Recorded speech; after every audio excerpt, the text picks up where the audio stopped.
Buenas tardes, señoras y señores, amigos todos. Gracias por estar aquí y un día tarde calurosa y haber decidido acompañarme para escuchar esta conferencia. Para mí no es fácil, es de las conferencias tal vez más complicadas que yo... Perdón, no sé si soy yo bien. Sí, las conferencias más complicadas que me ha tocado preparar. Como ya estoy desvinculado del templo, hablaré poco del templo. Voy a hablar en general de muchos conceptos que son, yo creo que fundamentales para poder entender qué es la masonería. Hablaremos de sus orígenes, hablaré de los símbolos y hablaré un poco del mausoleo de Quinta Roja en la Orotava y del templo, algunos aspectos relacionados con su magia en cuanto a la armonía, ¿no?, de sus proporciones, de sus números secretos, ¿no? Y la primera parte, esta conferencia tiene 5 partes, va a durar 1 hora exacta, si no me paso y si no recortaré. Y la primera parte está dedicada a los orígenes. Es una parte personal mía, es inusual, no se suele poner nunca en una conferencia masónica, porque esas fuentes primigenias es de donde salen los símbolos, de ahí es donde salieron los primeros circunpuntos, los triángulos, las ideas de que esas figuras geométricas a su vez tenían un simbolismo posterior, lo van a tener en las religiones, pero en muchas más cosas aparte de la religión. Entonces, lo normal es que cuando uno hable de historia, la historia es el pasado y parte de ahora y va hacia atrás buscando hablar de cómo fueron las cosas antes. Yo me voy a permitir, con el permiso de ustedes, contarlo al revés. Voy a contarlo desde el origen. Y creo que, pues, de alguna manera, pretendo que sea algo más didáctico, empezar por el principio de los tiempos y luego iremos llegando a la masonería operativa y a la masonería filosófica y al templo. Creo que en algunos aspectos se va a entender mejor así. Y es una conferencia muy audiovisual, tiene muchísimas imágenes, las pantallas son las que son y el sonido es el que es. Vamos a esperar que se vea bien, yo intentaré contarlo y nada más, espero que disfruten y muchas gracias. Empezamos.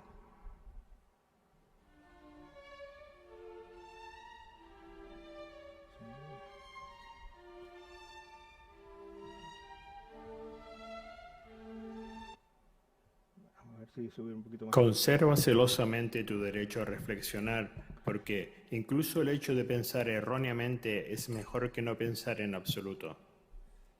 Hipatia de Alejandría.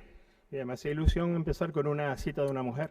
No es inusual y menos hablando de masonería, pero hoy me apetecía que fuera una mujer la que abriera las palabras suyas, la que abrieran esta conferencia. Y ahora voy a poner algo que es simplemente para reflexionar antes de que empiece en sí el trabajo. Fracasamos. Los muros narran las historias que no pudimos alterar.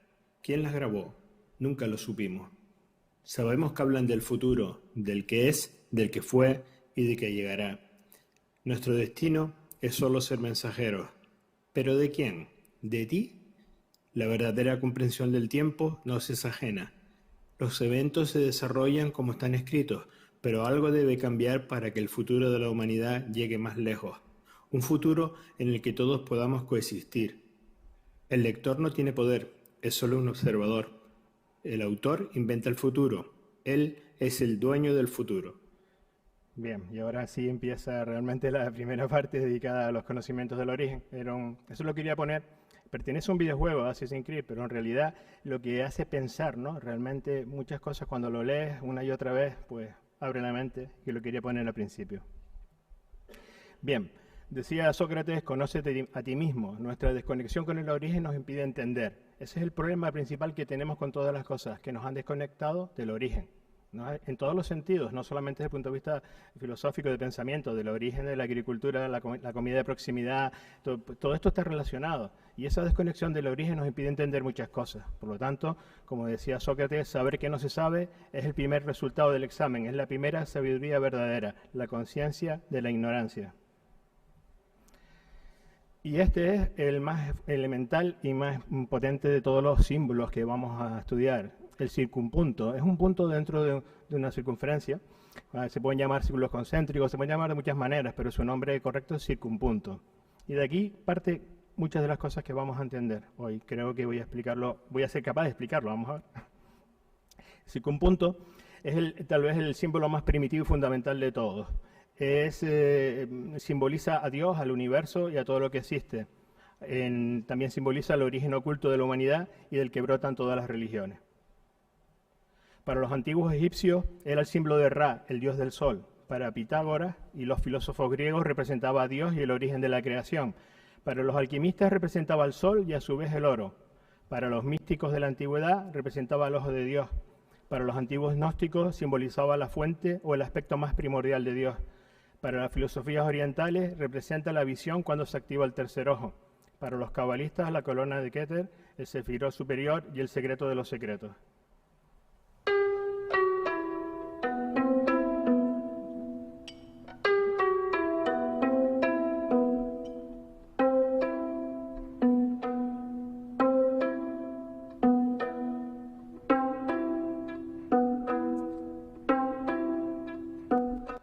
Ahora viajaremos entre Tigris y Éufrates, tal vez la primera civilización sumeria. Solo puedo dar unos esbozos y algunas cosas hablaremos como somos ya mayores, recordar un, dos, tres, algunas cosas diría y hasta aquí puedo leer, ¿no? Porque tampoco es cuestión hoy de extender. Uruk. Entonces Marduk construyó Uruk. Él creó Eanna, la primera ciudad. Eridu, la primera metrópoli, con los primeros templos dedicados exclusivamente al culto. Esa montaña que vemos en la imagen fue la primera metrópoli conocida, creada por una civilización en Sumeria. Y ahí es donde precisamente existieron los primeros templos dedicados exclusivamente al culto, primeros edificios creados para el culto.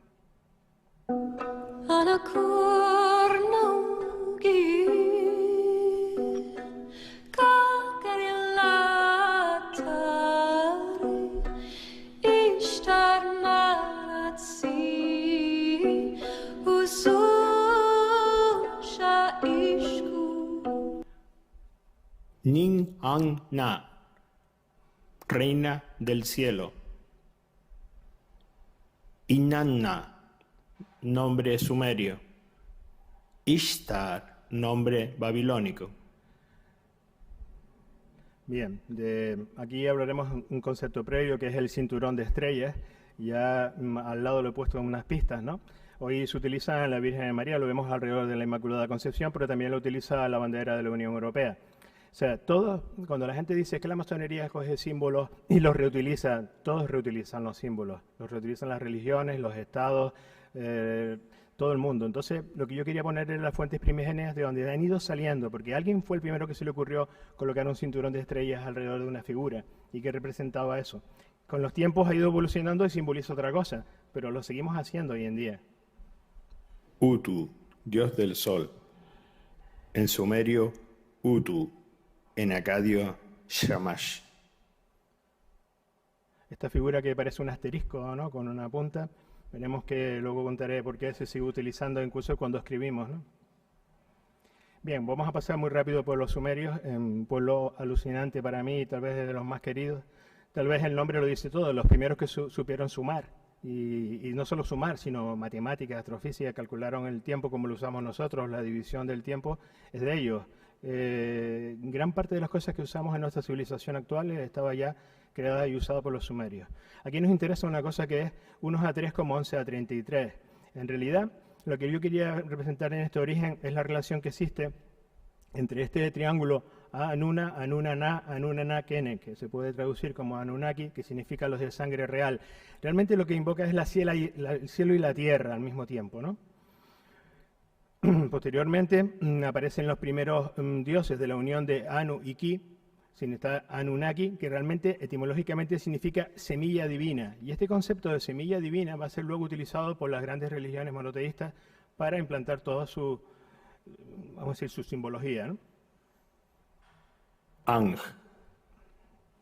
Bien, nos vamos a Egipto. De Egipto me traigo la cruz ansado, la llave de la vida. Esta que lo vemos representado en algunos jeroglíficos o grabados cuando se le acerca a la nariz para darle el aliento vital, ¿no? Al ser. Esto es un concepto que lo introduzco aquí porque veremos cómo luego se reutiliza de otra forma. El cielo habla, la tierra tiembla, la tierra se sacude, los dos reinos de los dioses convocan, las fracturas de la tierra se abren cuando él se mueve sobre la bóveda del cielo. La tierra ríe, el cielo ríe cuando el rey sube al cielo. El cielo le grita alegremente a él, la tierra tiembla por él.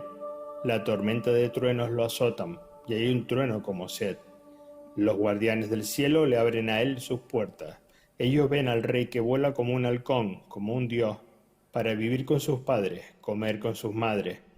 El rey es una criatura del cielo, cuyo vientre está lleno de la magia de la isla de las llamas. Él vuela, este rey, lejos de ti, de ustedes los mortales. Él no es de la tierra, él es del cielo. Este rey vuela como una nube al cielo, similar a un pájaro. Maat. Maat es la pluma de avestruz que conocemos, lo que sepan algo de Egipto antiguo, y realmente es el símbolo de la verdad, la justicia y la armonía cósmica. Verdad, equilibrio, orden, armonía, ley, moralidad y justicia. Representada por la diosa Maat, la hija de Ra, en la mitología egipcia, es fundamentalmente un concepto abstracto de justicia universal, de equilibrio y armonía cósmicos que imperan en el mundo desde su origen y que es necesario conservar. Este es un concepto que va a utilizar la masonería y de hecho la filosófica lo utiliza exactamente así, como concepto abstracto de justicia universal. Es fundamental para los pueblos, forma parte incluso de las constituciones, la legislación. Lo que pasa es que no sabemos de dónde vienen las cosas, pero este es el origen. Menorá. Vamos a ir ahora al mundo judío. Menorá, el candelabro de 7 luces, es realmente el símbolo de ellos, ¿no? Vamos a ver cómo a lo largo del tiempo van a ir cambiando sus propios símbolos y van a acabar también por desconectarse con su propio origen, ¿no? Antes de que le diera forma al mundo, antes de que él produjera cualquier forma, él estaba solo, sin forma y sin ninguna semejanza a cosa alguna. ¿Quién podrá comprender cómo era él antes de la creación? Está prohibido intentar identificarlo con cualquier forma o incluso llamarlo por su nombre sagrado. Sin embargo, después de crear la forma del hombre celestial, él lo usó como transporte para descender, y él desea ser llamado por su forma, por su nombre sagrado.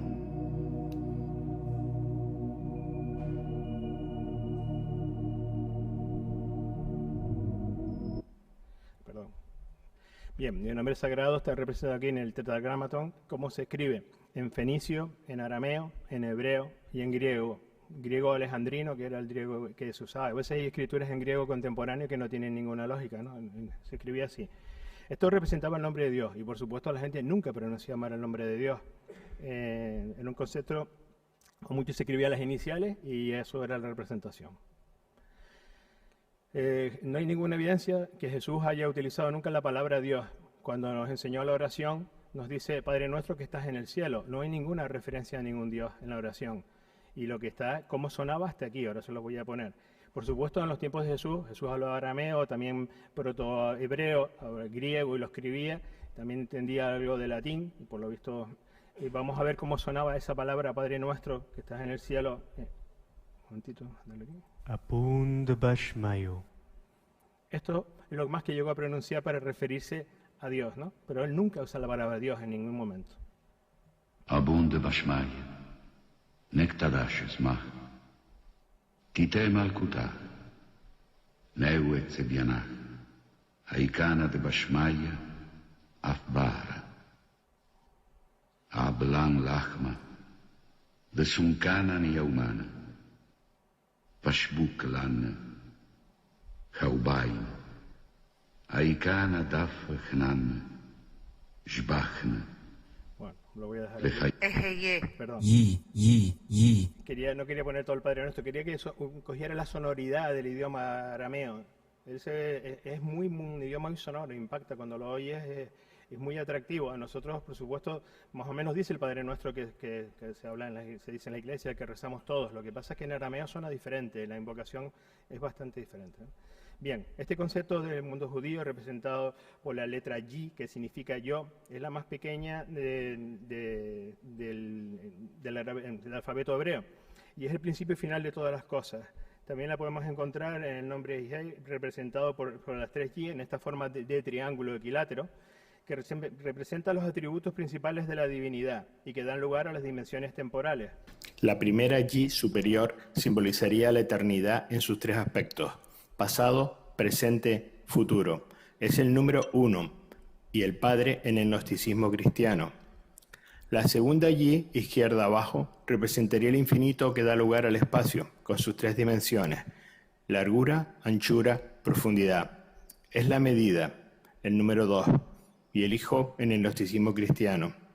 La tercera allí, derecha abajo, representa la sustancia eterna de la que nace la materia en sus tres estados, sólido, líquido, gaseoso. Es la densidad, el número 3, y el Espíritu Santo en el gnosticismo cristiano.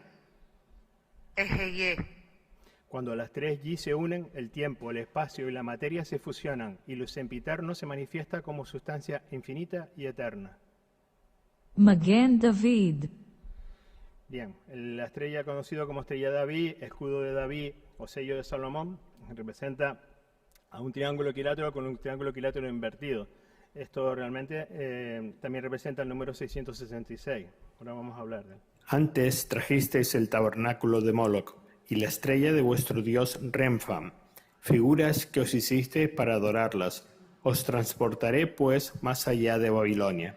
Bien, esto que consideramos hoy un símbolo absolutamente hebreo era un antisímbolo hebreo, el que nunca debían usar los hebreos. Se usaban los escudos de los guerreros nada más como invocación de protección, pero hoy ha cambiado el significado. Cada civilización o cada sociedad que coge un símbolo, luego lo que hace es utilizarlo con un significado diferente a su origen.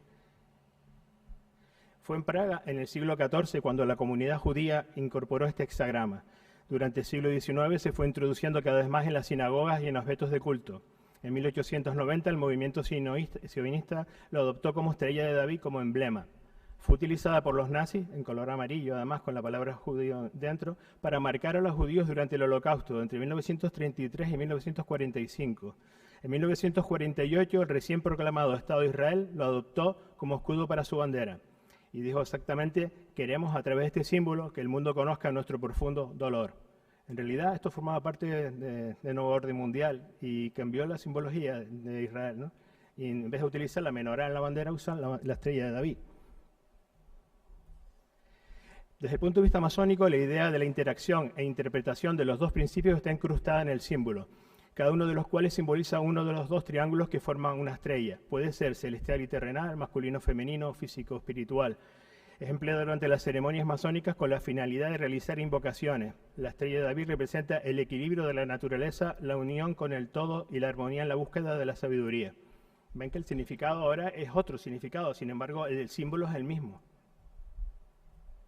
Y esto es nada más una anécdota. Asteriskos, que es una palabra griega que significa estrella pequeña, que usamos cuando escribimos y ponemos un asterisco, no sino una invocación a las estrellas, precisamente a lo que les puse al principio de los sumerios, de los primeros dioses, ¿no? Pasa que lo utilizamos con la caligrafía y no nos damos cuenta.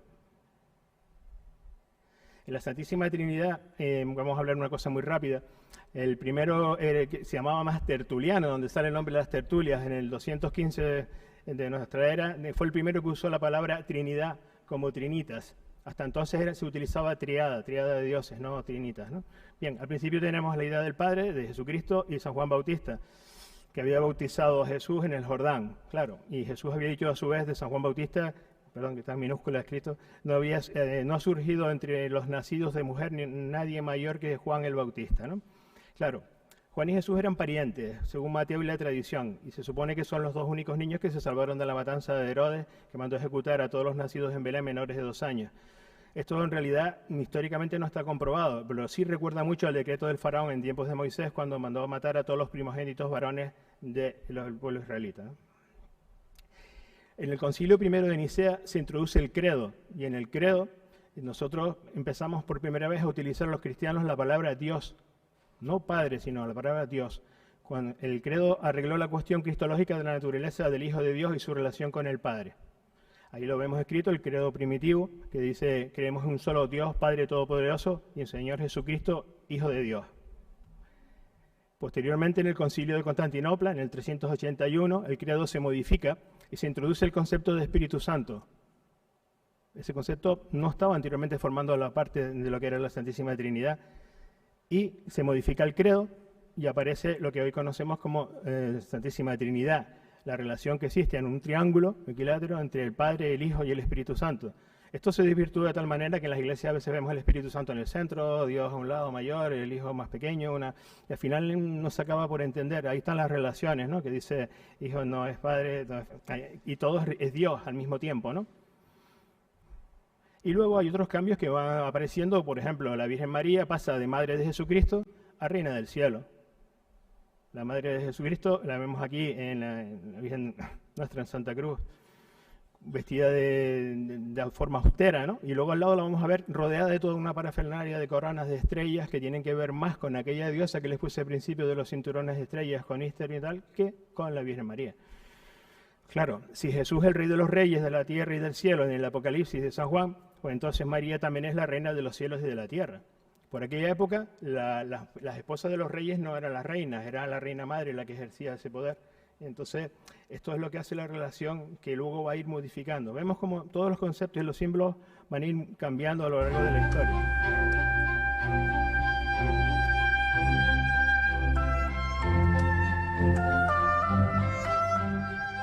Bien, todos los hombres estamos hechos a imagen y semejanza de Dios. Lo voy a dejar aquí, creo que se entiende solo.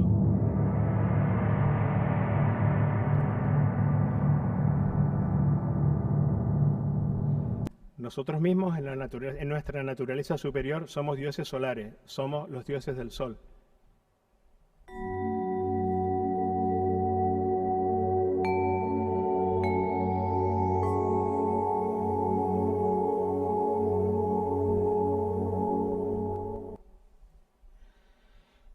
Y vamos a introducir el concepto de células madre. Las células madres hacen que el organismo exista, que siga con vida. Son unidades biológicas que se dividen para generar nuevos tipos de células, permiten reparar órganos y que el cuerpo funcione de forma adecuada, y pueden especializarse para sustituir otras células dañadas.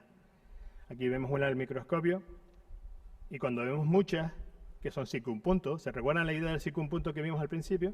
Y hay más, y también son circunpuntos, ¿no?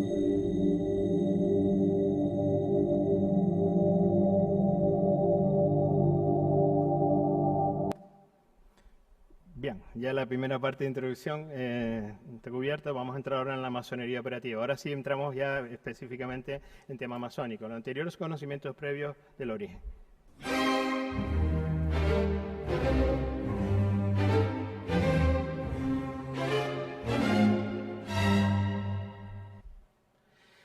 El templo de Salomón. El pueblo de Israel estaba convencido de que el monte del templo estaba situado exactamente en el centro de la tierra. Por lo tanto, el que orase en ese lugar estaría en contacto directo con Dios, que moraba justo encima de las esferas celestiales. Según la tradición judía, el templo de Salomón fue construido en el lugar exacto donde Abraham iba a sacrificar a su hijo Isaac, en el monte de Moriah. De los diversos templos de Salomón que conocemos, nos interesa especialmente el del primer periodo, conocido como Templo de Salomón en tiempos del profeta Ezequiel, cuando Nabucodonosor II, probablemente el gobernante más conocido de la dinastía caldea de Babilonia, conquistó Judá y Jerusalén y destruyó el templo en el 586 a.C. Se llevó prisionero al pueblo judío a Babilonia. Durante el largo exilio de 47 años entraron en contacto con los orígenes primigenios. Cuando Ciro el Grande, primer rey persa, conquista Babilonia, permite al pueblo judío prisionero su retorno. Bueno, entonces sabemos que el pueblo de Israel ha estado 2 veces prisionero, 2 exilios, uno en Egipto en tiempos de Moisés y este es el segundo. Este es importante para el tema simbólico, porque es ahí donde entra en contacto con aquellos conocimientos que vimos al principio, en el origen de los sumerios y todo lo que estábamos hablando de Mesopotamia, Babilonia. Bien, el templo es un rectángulo en dirección este-oeste, con escalinata en la fachada principal al oeste. La columna Jaquín a mano derecha de la entrada y la columna Boaz a la izquierda.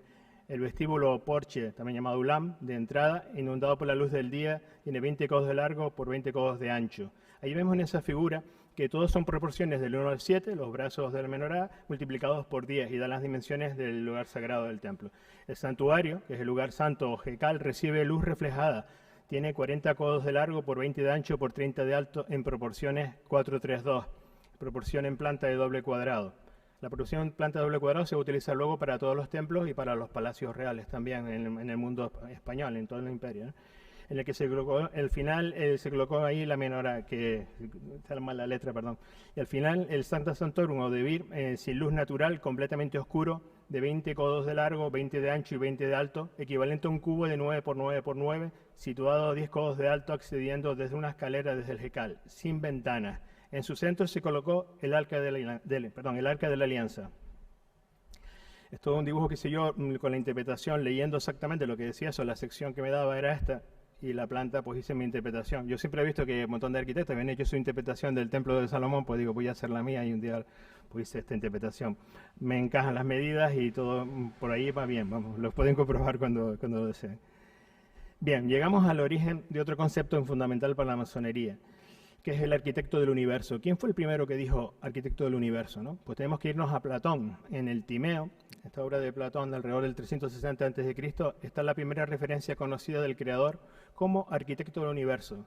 El creador en el Timeo es llamado tectón, que significa artesano o constructor. Por lo tanto, tenemos arquitectón, es maestro artesano o maestro constructor.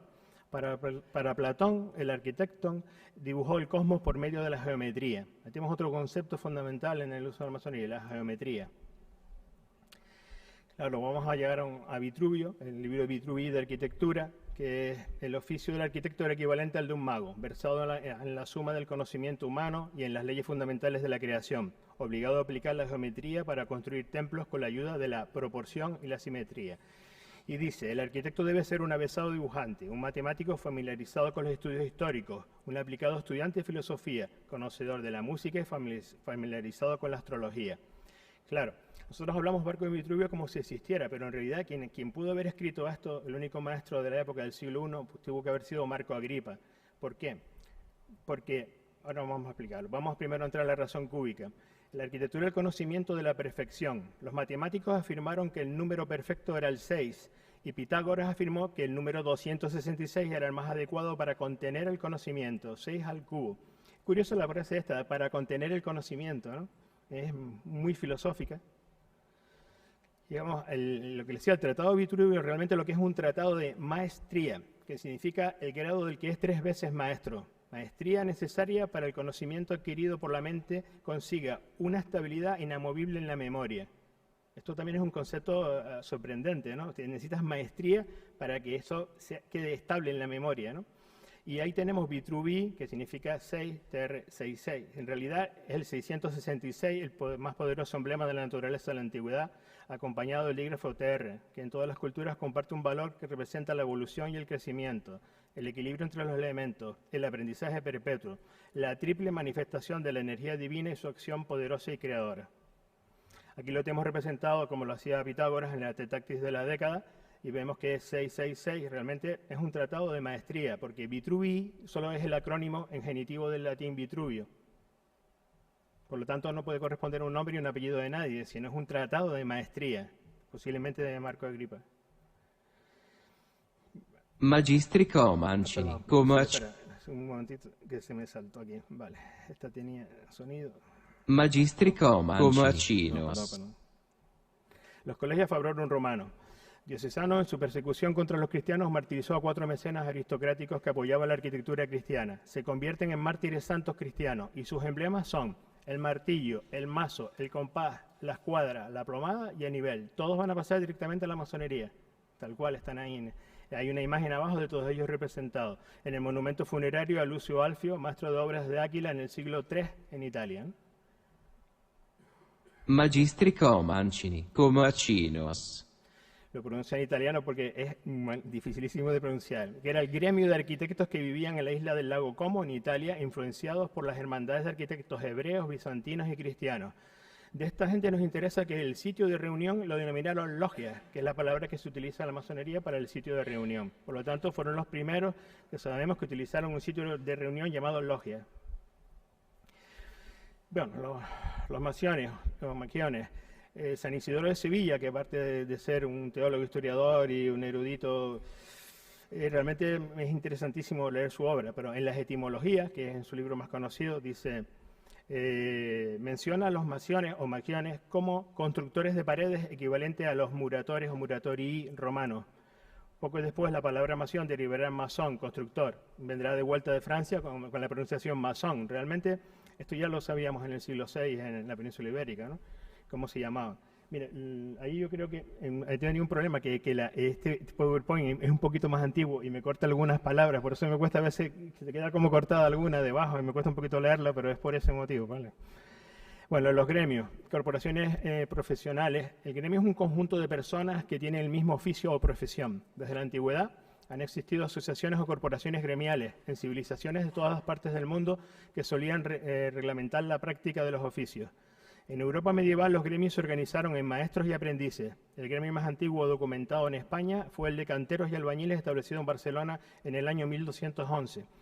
Fíjense la fecha esta y luego vamos a ver otra cosa. La sociedad capitalista los prohibió al considerarlos contrarios a la libertad de mercado.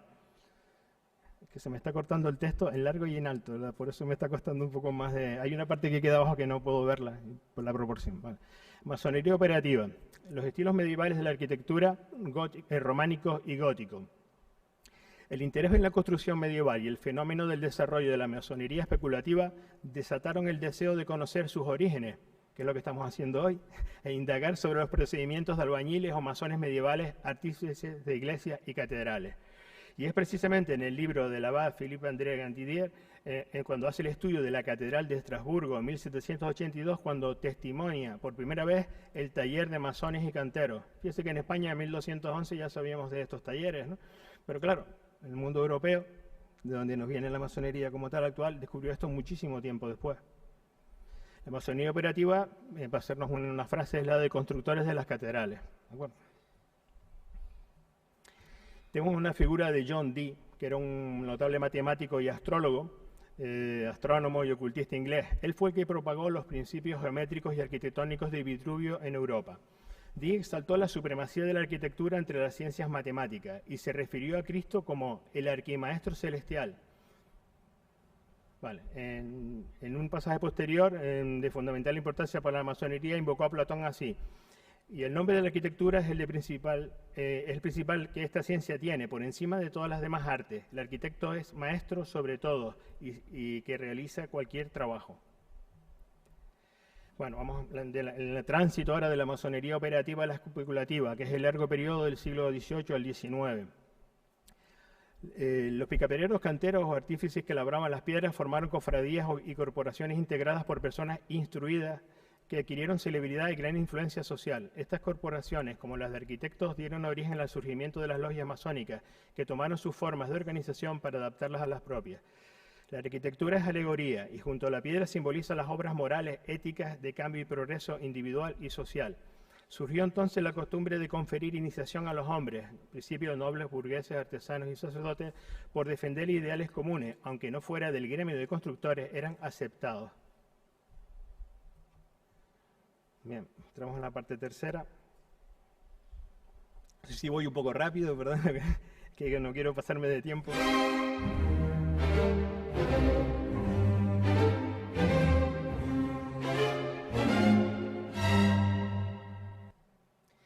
La masonería o francmasonería se define a sí misma como una institución discreta, de carácter iniciático, no religiosa, filantrópica, simbólica y filosófica, fundada en un sentimiento de fraternidad.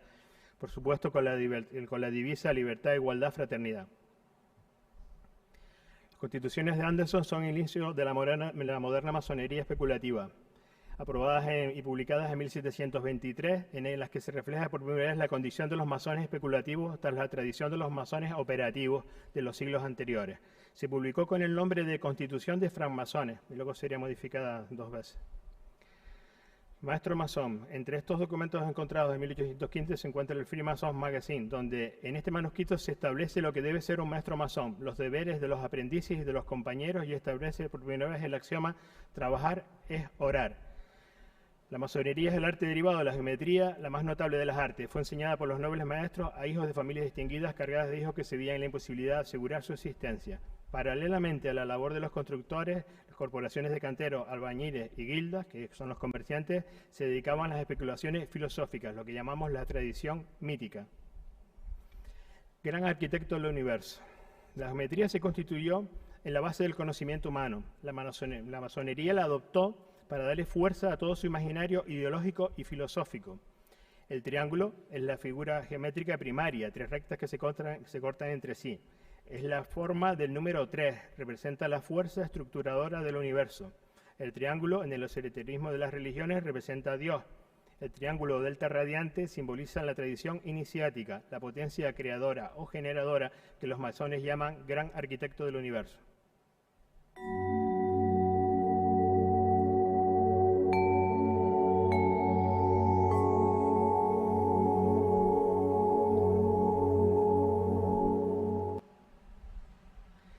templo masón. Ya pasamos del modelo, que sabemos que era el templo Salomón, pero vamos a ver qué es un templo masón. El término templo, del latín templo, designa un edificio sagrado.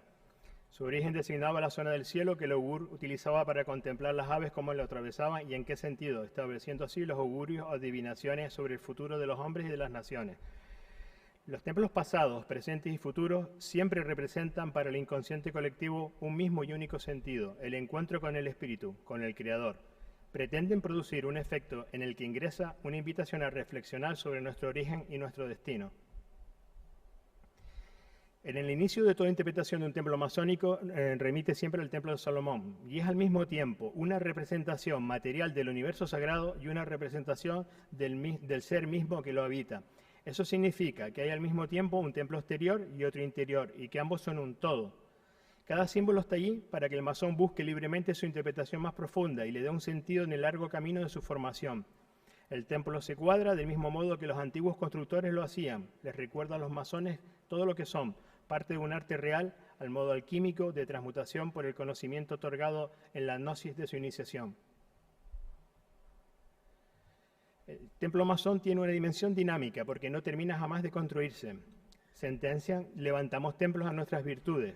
Esta sentencia es dicha en tiempo indefinido para recordarles que la tarea no tiene fin y que la representación antropomórfica del edificio físico, al menos simbólicamente, está hecha para recordar su bello sentido. El templo masónico es el edificio donde se reúne la logia para desarrollar sus trabajos y es al mismo tiempo lugar de adoración y de trabajo. Aquí tenemos una pequeña logia del siglo XVIII del modelo de 12 columnas, que ya no se usa, pero que tiene en el centro la linterna, esa comunicación que parece una chimenea que comunica la posición del altar con el cielo. Lo tienen todas las iglesias, las religiones, todas están abiertas en el óculo sobre la cúpula o sobre el crucero. Debe ser así. El simbolismo masónico. La letra G es probablemente uno de los símbolos más importantes de la vida masónica, situada en el centro de la estrella flamígera en el templo. Desde allí le recuerda al compañero 5 palabras fundamentales, como 5 fueron sus vías de exaltación: geometría, generación, gravitación, genio, hipnosis. Las logias masónicas modernas iniciales llegaron el sentido de un Dios creador, God, al que hasta el día de hoy denominan en las órdenes deístas el gran arquitecto del universo, y se representa también por las 4 iniciales que llamamos Gadú o Al-Gadú. Todo esto veremos la relación que tenía con los que contamos al principio, del nombre de Dios, de no pronunciarlo, está todo relacionado. El significado esotérico en la masonería, en su condición hereditaria de la masonería objetiva y tributaria, de un enorme cúmulo de conocimientos herméticos y místicos. La masonería especulativa contiene en su tradición, simbología y práctica la idea de un universo que puede manifestarse como una obra perfecta a través de símbolos que permiten entender su creación. Es el primer peso de la simbología de la letra G. No es solo un símbolo masónico, es una enseñanza oculta para la vida de un recto masón, y la tarea del iniciado es de desvelarla en el trabajo colectivo e individual en la vida de sus ritos, nuestros ritos, y momentos de meditación, porque es allí donde el conocimiento esotérico venido desde el símbolo cobra sentido y significado. El viejo principio metafísico del eterno retorno, los ciclos generativos que se repiten sobre las reglas de causalidad y retornan siempre al origen.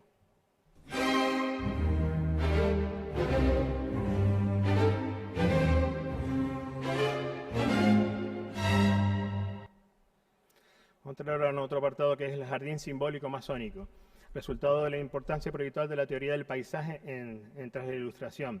Es una intervención en la naturaleza que responde a una necesidad estética, un espacio en el que la interioridad se convierte en mundo y donde el mundo se interioriza.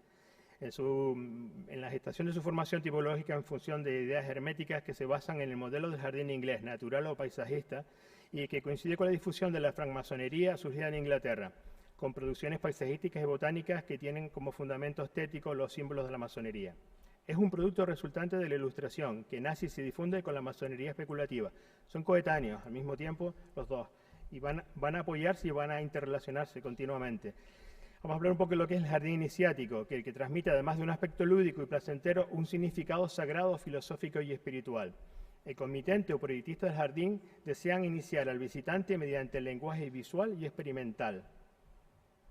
Entonces, el jardín refleja 3 itinerarios de la iniciación: el viaje simbólico realizado por el masón, que está ligado al Grand Tour y a la música operística, y tiene unos elementos básicos: primero es la orografía y planta del jardín. El segundo, la simbología de la botánica que está en él, los tipos de especies, las acacias, robles, encinas, olivos, laureles, rosas. Y otros objetos artificiales que son característicos, como las esculturas, las colinas, las grutas, las cuevas y los templos. Las villas jardineras suburbanas sirven muchas veces de lugares seguros para el encuentro del secreto, para la asociación y sus tenidas masónicas. Los jardines iniciáticos y ritualísticos florecen en las cortes absolutistas, repletas de inquietos intelectuales y librepensadores. Por supuesto, como todos podrán entender, existen jardines iniciáticos que no son masónicos, tanto en Oriente como en Occidente, además incluso cristianos. Llegamos al grupo de Burlington, que es formado por Alexander Pope, poeta y masón, Richard Boyle, Lord Burlington, que es el más conocido como arquitecto masón, y William Kent.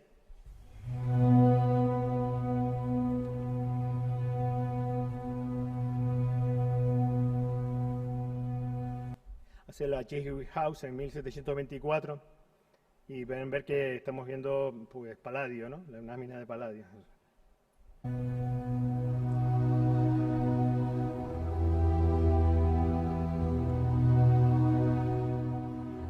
Este es el jardín de la casa Chiswick, que tiene todo ese recorrido que les estuve contando antes.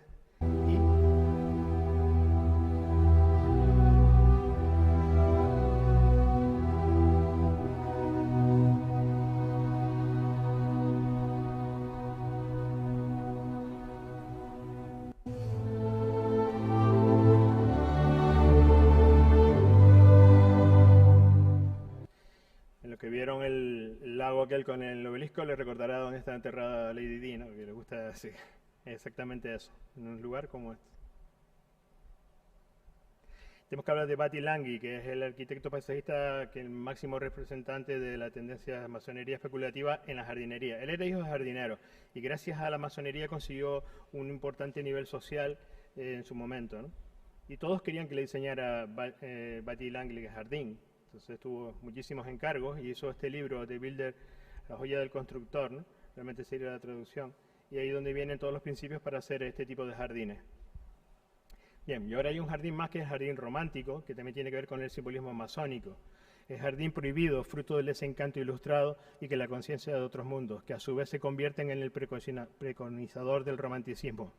La literatura y la poesía de la época asocian al jardín un carácter romántico, conjuntamente con la idea de descanso y de vida eterna, sirviendo como un espacio de enterramiento o homenaje póstumo de protestantes y masones. Esto pesará en el colectivo de arquitectos del siglo XIX, que dará lugar a muchos ejemplos, entre lo que destaca en la Orotava en Tenerife, el jardín y mausoleo de la Quinta Roja, obra de Adolphe Coquet. Vamos a entrar un poquito en la arquitectura funeraria masónica. Sebastiana del Castillo Marrique Lara era la madre del marqués.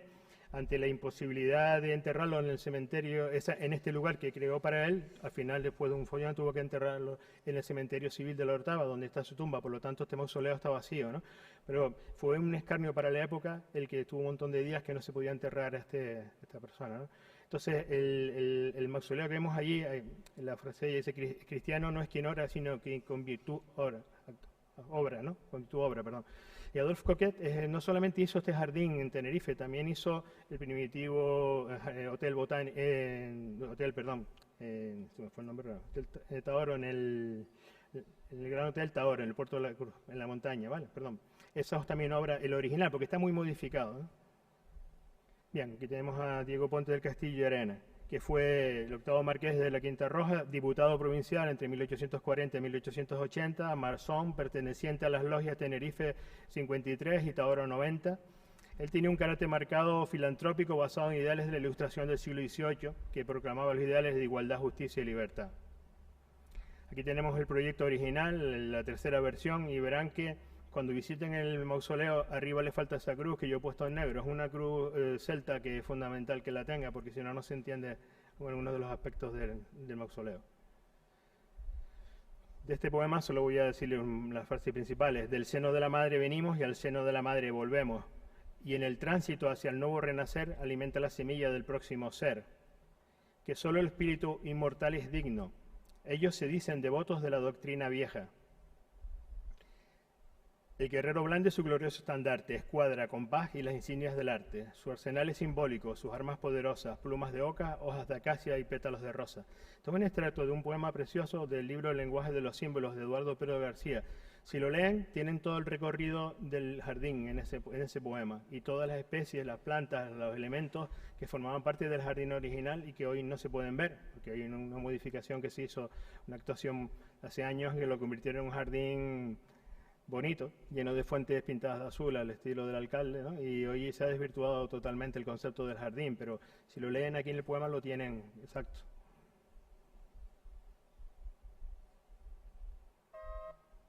Perdón.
Parte 4, masonería especulativa.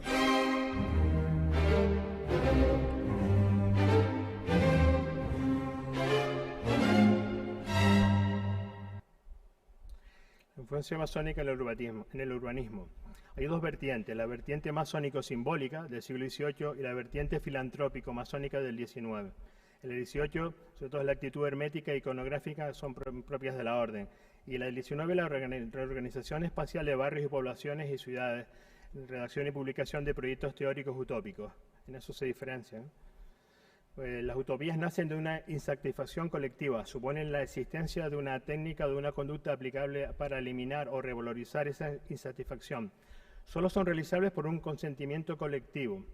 Así, pues Platón, Tomás Moro, Fourier han dado a sus utopías la forma de una ciudad, en sentido geográfico del término, es decir, un territorio habitado por un conjunto de seres humanos organizados. La estética masónica en sentido urbanístico, la interacción simbólica con la sociedad a través del urbanismo con marcado carácter hermético que a modo de talismán sirve y protege en silencio a la ciudad emergente. Sus premisas son protección y simbolismo para la ciudad y para sus ciudadanos. Mantente dentro del compás, estarás más seguro y evitarás muchos problemas en el futuro. Esto para España no sirvió. Ante la evidente dificultad para diseñar una drama urbana utilizando como modelo las figuraciones masónicas, la dificultad desaparece si la propuesta artística solo afecta al concepto, a la idea de identificar un trazado urbano con los postulados espirituales de la masonería. Algunos de los ejemplos de estas ciudades son Washington, de 1761, o La Plata, de 1881, Canberra, 1912, Nueva Delhi. Y no las voy a poner hoy porque se nos va de tiempo esto. Solo lo La haré. salière royale du Arquesonant, forêt de Chaux, près de Besançon. Esto lo puse en francés porque no sabría pronunciarlo nunca, ¿no? Las salinas reales de Ledoux, ¿no? Claude Nicolas Ledoux. Esta salina es un proyecto típico de la ilustración de los arquitectos, conocidos como arquitectos revolucionarios, que tiene una planta de ciudad ideal y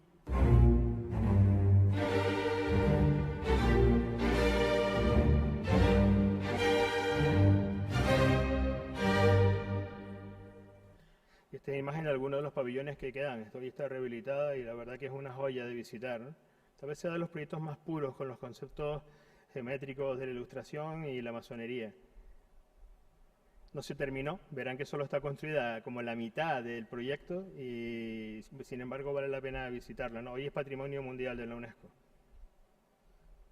Y vamos directamente a hablar un poquito de Santa Cruz, del urbanismo de Santa Cruz. En el periodo de 1866 y 1927, pues en Santa Cruz se hace este trazado. Verán que ahí corresponde, hay dos ejes. En azul verán, como digo yo, la disposición del eje de coordenada civil con base en el ayuntamiento, justo donde estamos hoy. Por debajo queda el templo masónico. Y en el otro lado tenemos el desarrollo de otros dos ejes, que es el eje militar, que tiene como base la capitanía. Sin embargo, la unión de esos dos ejes, si se fijan, todo no es casual. O sea, el eje civil va hacia el Quisisana, precisamente, el otro va hacia el Pino de Oro. Todos son sitios simbólicos, además, con directa relación con la masonería. Pero verán que, además, si lo miramos bien, los están trazados exactamente para corresponderse con la escuadra y el cartabón, con los ángulos 30, 60, 90, 90, 45, 45, y corresponde justo al paso del compás geométrico del símbolo de la masonería, ¿no? No lo he girado, pero creo que se ve mejor así, ¿no? Por lo tanto, cuando pasamos por esos barrios notamos que hay un cambio de ejes, pero percibimos el lugar del barrio de los hoteles como algo muy agradable, ¿no? En realidad, todo esto tiene debajo un trazado masónico, hay un trazado por un arquitecto que ha hecho esto previamente, ¿no? Vamos a ir a otro periodo de Santa Cruz, 1931-35, durante la Segunda República. Tenemos el Titán de Hésperis, que es Hésperis es la hora del atardecer. Aquí tenemos un José Enrique Marrero Regalado, que luego acabará apareciendo arquitecto del régimen, pero en realidad hacía muchos trabajos masónicos, y vamos a ver precisamente de él su proyecto para la entrada a Santa Cruz. Verán que no está todavía la Plaza España en el monumento, pero fíjense en lo siguiente.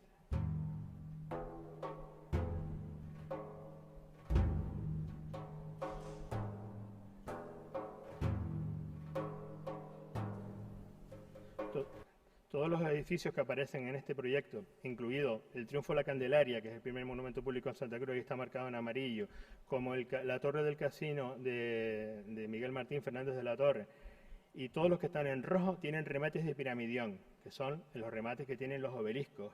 Esto no es casual. Lo vemos todos los días en Santa Cruz, no sabemos por qué es, y ya no está el Hotel Orotava, está el Olimpo, pero sí está la Cámara de Comercio y también lo tienen. Vemos que todo el conjunto tiene un diseño con remates de piramidón relacionados con la masonería, y todos fueron diseñados por él o por otros arquitectos que compartían estas ideas, claro.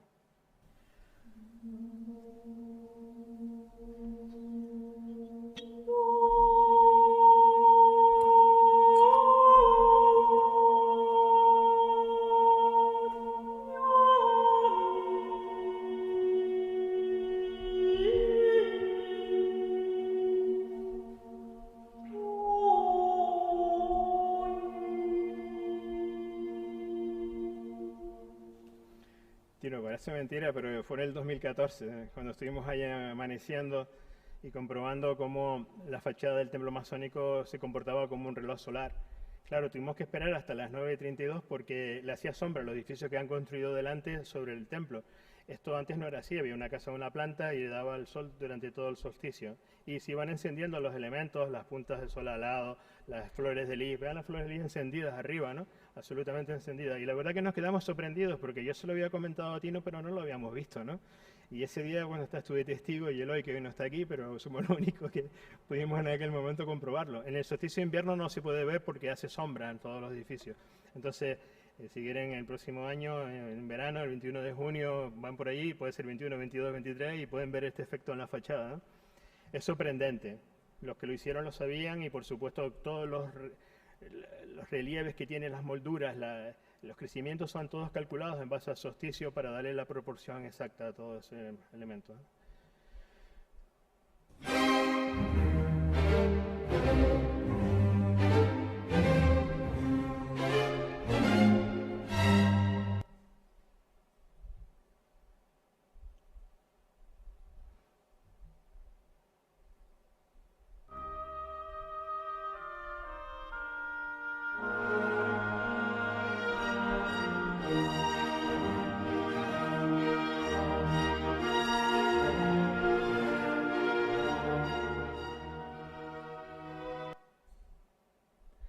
Por supuesto, la puerta es el modelo Palacio de Persépolis, no hay ninguna duda. Sabían lo que hacían. Persépolis en Babilonia, claro. Y el interior era así. Ahí se ve la boda perfectamente, el lado. Nos acercamos un poco. Y esto es lo que hay hoy. Siempre lo digo, los edificios hay que usarlos. Durante el periodo militar, que incautó el edificio, lo mal usaron, pero estaba conservado. Desde que lo compró el ayuntamiento, ha estado sin uso y entró en ruina. Los edificios se mantienen usándolos, abriéndolos, ventilando, abriendo las ventanas, que entre el aire, para que se mantengan. Todo lo que se cierra acaba en ruina. Afortunadamente aquí en Santa Cruz de Tenerife, donde los masones tienen lo que no han logrado tener en toda España, un templo añaza con ostentación pública de símbolos y monstruos babilónicos en la entrada. Nadie se ofendería de que lo llamasen masón, por el contrario tienen la honra de decir que lo son. Esto se publicó en la Gaceta de Tenerife el 28 de diciembre de 1935. El talante liberal de Santa Cruz no solamente es con los masones, también lo ha sido con los británicos, con todos los que han llegado aquí, los hindúes, con todos los que Santa Cruz ha absorbido como parte de su población y de sus ciudadanos. Ese talante también sirvió para acoger la masonería, y nada de esto es casual, por supuesto.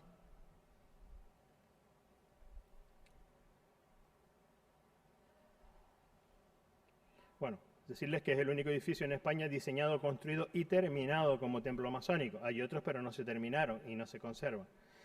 La excepcional maestría de este bien de interés cultural, la singular belleza de su rico simbolismo iniciático son un legado a rehabilitar y conservar. Este es el edificio que Manuel de Cámara presentó al ayuntamiento, que decía el edificio que desea construir la sociedad añaza.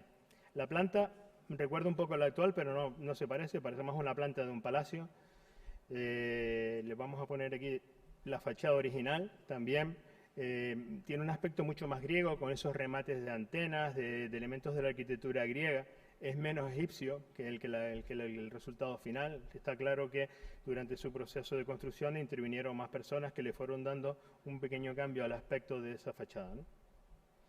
Bien, esto fue un estudio que hicimos de Caedro y la fachada en su momento, lo hice para comprobar que todas las intersecciones de los huecos de ventanas, las columnas, todos respondían a la intersección de estas líneas. Bajando las 33 arcos que hay arriba, que se llama escala, esos arcos iniciáticos, divididos además en serie masónica, todas sus intersecciones producían la fachada del edificio. Aquí no voy a entrar ahora en describir las partes que tiene, porque se nos va de tiempo y además ya lo he hecho muchas veces en otras conferencias.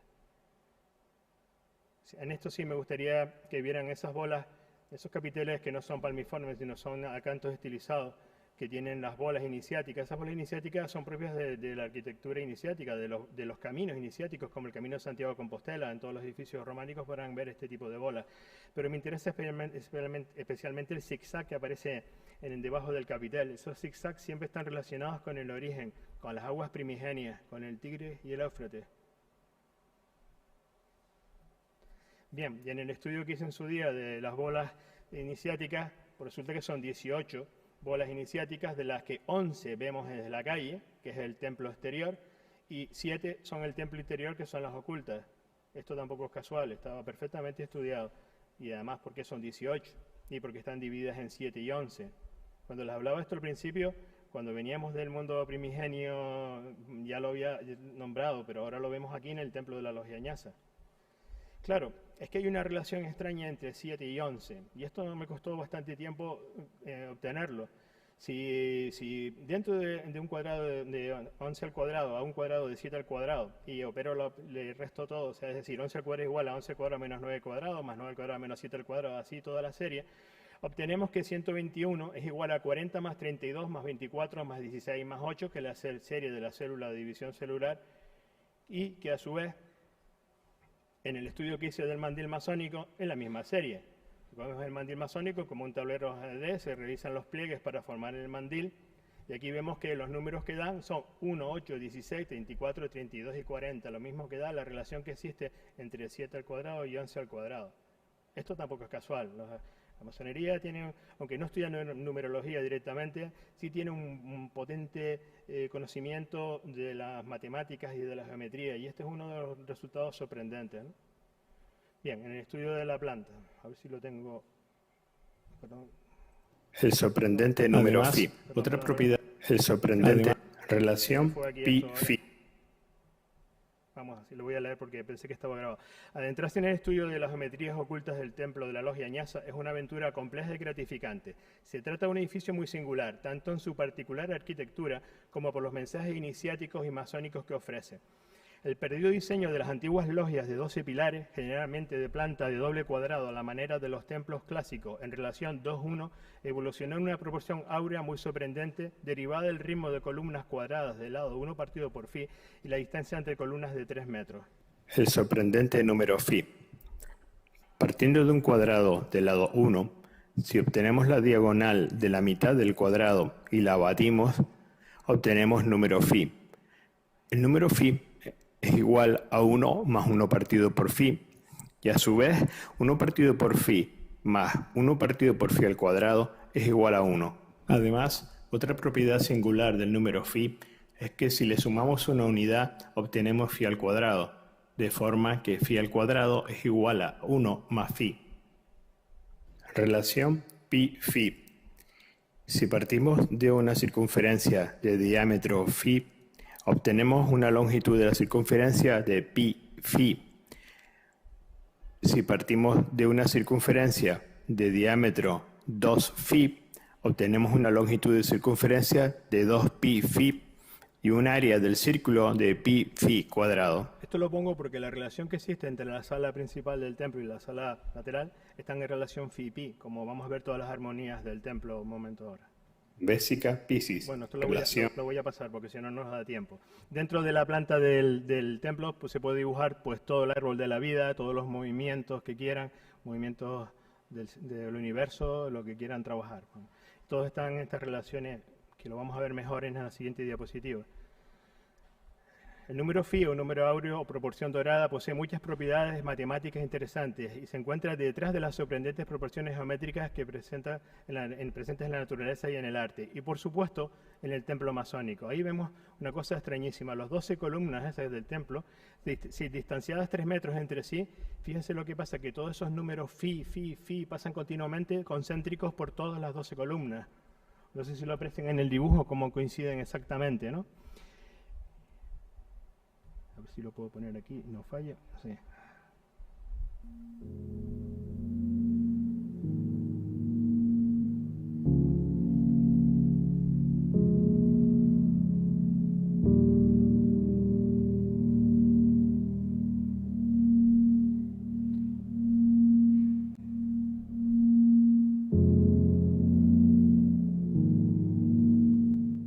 Bien, esto sería en la música que produce esas proporciones armónicas cuando se repite esa serie continuamente, ¿no?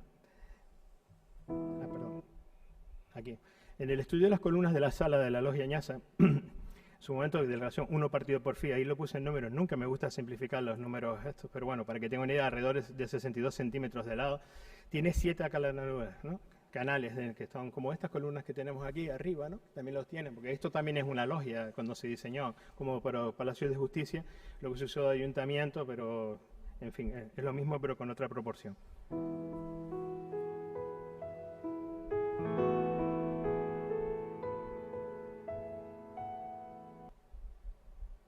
El arquitecto debe crear su obra con arte, arte como herramienta para crear nuestra realidad, arte como acto de creación que es a su vez herramienta, arte como conexión personal directa con lo divino en nosotros, arte como una herramienta de iniciación de lo divino en lo humano. No existe cultura iniciática sin arte. Arte no es un adonde, sino un por dónde.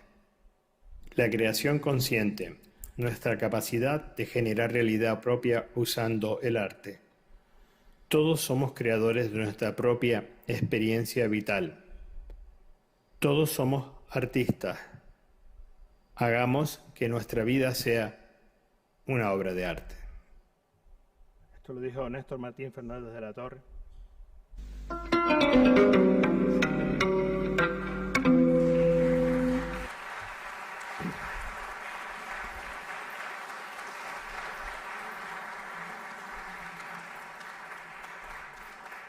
Muchas gracias y disculpen los problemas técnicos porque me han complicado más todavía poderla contar bien y he tenido que leer muchas partes, ¿no? Bien, gracias. ¿Va a haber preguntas o no hay preguntas? ¿Sí? Yo pensé que no había preguntas y me iba a ir ya contento ahí.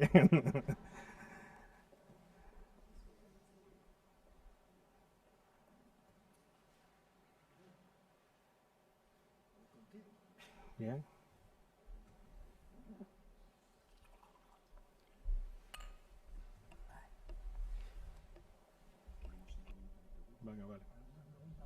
Pásalo por ahí para que hablen. ¿Alguna pregunta? Pueden preguntar lo que quieran. A lo mejor no están de acuerdo con alguna cosa que he dicho o que crean que es de otra forma. O sea.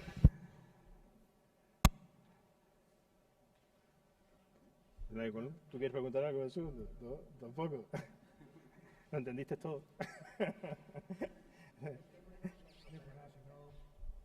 Si no quieren ustedes preguntar, pues invitarles a que mañana asistan a las dos conferencias que hay y al concierto que habrá después por la Banda Sinfónica Municipal. Mañana hablaremos de lo que ha influido la masonofía filosófica en la modernización de España, sobre todo a partir de la época de la Restauración, y posteriormente sobre lo que ha influido toda la masonería filosófica en el constitucionalismo. La constitución de muchos países y fundamentalmente la española está basada en principios masónicos. Les invito mañana y sobre todo porque el concierto luego va a ser una maravilla. Muchas gracias por su presencia.